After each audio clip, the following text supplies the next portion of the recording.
Pnawn da. Shwt 'ych chi? Croeso. Please let us know when you're joined in. Say prynhawn da or hello Helen or whatever. And in a few minutes, we'll begin.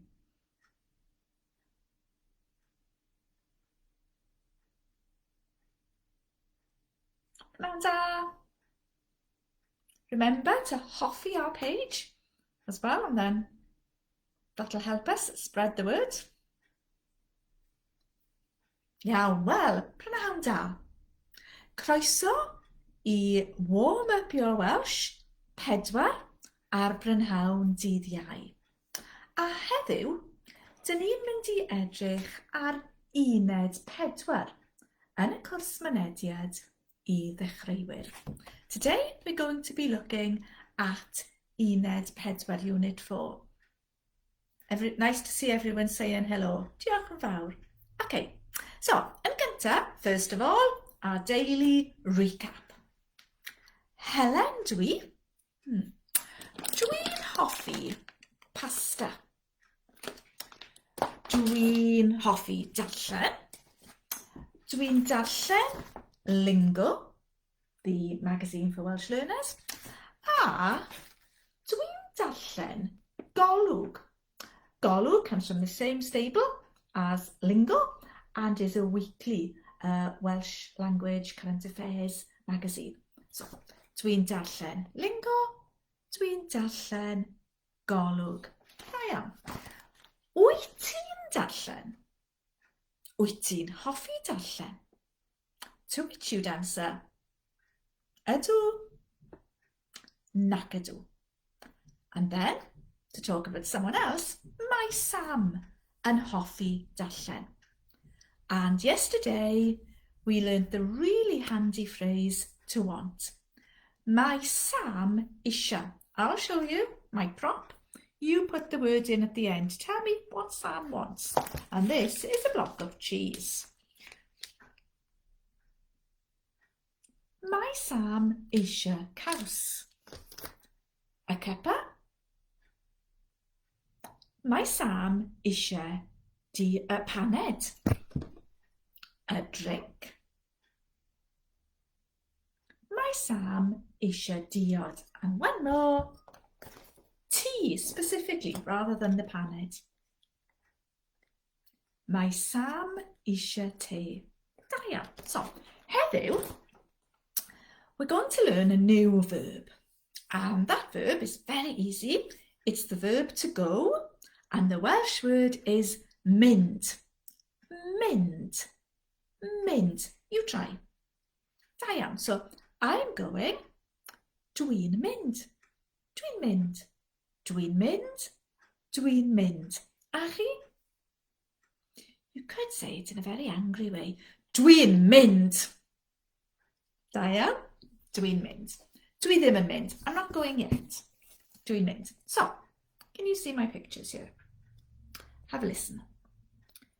Dwi'n mynd i'r banc. Yn Gymraeg, mynd I, to go to. Mynd i'r, to go to the. Mynd i'r. Try it. Da iawn. Mynd i'r.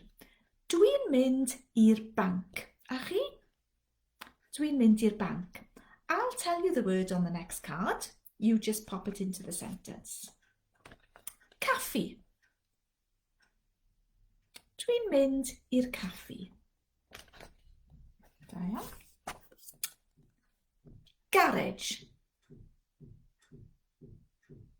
Dwi'n mynd i'r garage. Cinema. Dwi'n mynd i'r cinema. Game. Dwi'n mynd i'r game. Shop. Dwi'n mynd i'r shop. Okay, some new vocabulary now. Yn Gymraeg, this is the little house. We don't go to the toilet, we go to the little house. Tŷ bach. Tŷ is the word for house, and bach is small. Toilet, tŷ bach. Dwi'n mynd i'r tŷ bach. Dwi'n mynd i'r tŷ bach. A chi?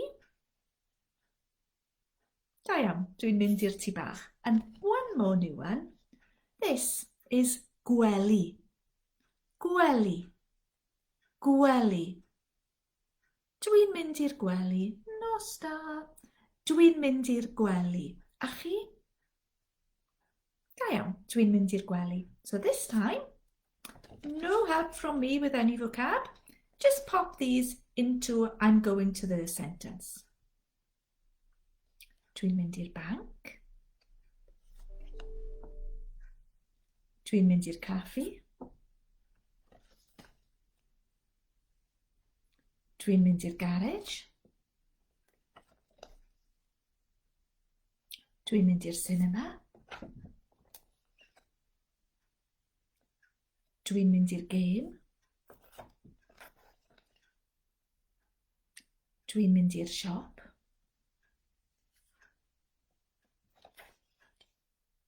Dwi'n mynd i'r tŷ bach. And finally, dwi'n mynd i'r gwely. Da iawn, dwi'n mynd i'r gwely. Now, so we've done dwi, rwyt ti, which becomes wyt ti in the question, my Sam, my Sian, my Mari. Heddiw, we're going to learn we. Okay? Now, the word for us or we is ni. Like my knee. Ni. Ni. And we are is dinny. North Wales, danny. South Wales, dinny. Two separate words, but they roll in together. Dinny. Dinny. Dinny. I've lost my wiper. Aha, come on, dinny. So, we are going dyn ni'n mynd. Dyn ni'n mynd. Dyn ni'n mynd. Dyn ni'n mynd. A chi? Da iawn. Dyn ni'n mynd. So this time, tell me we are going to these places. Dyn ni'n mynd i'r banc. Dyn ni'n mynd i'r caffi. Dyn ni'n mynd i'r garage.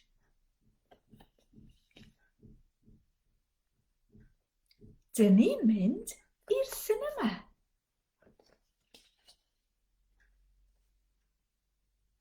Dyn ni'n mynd i'r gêm.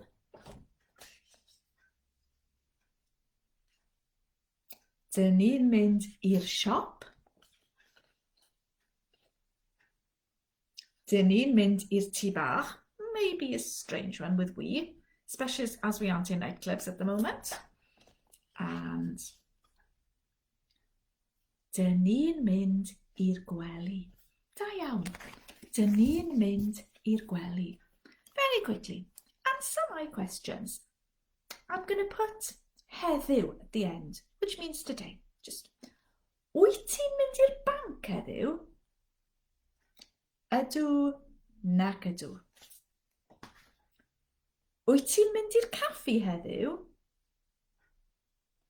Ydw, nac ydw. Ydw, in my bubble.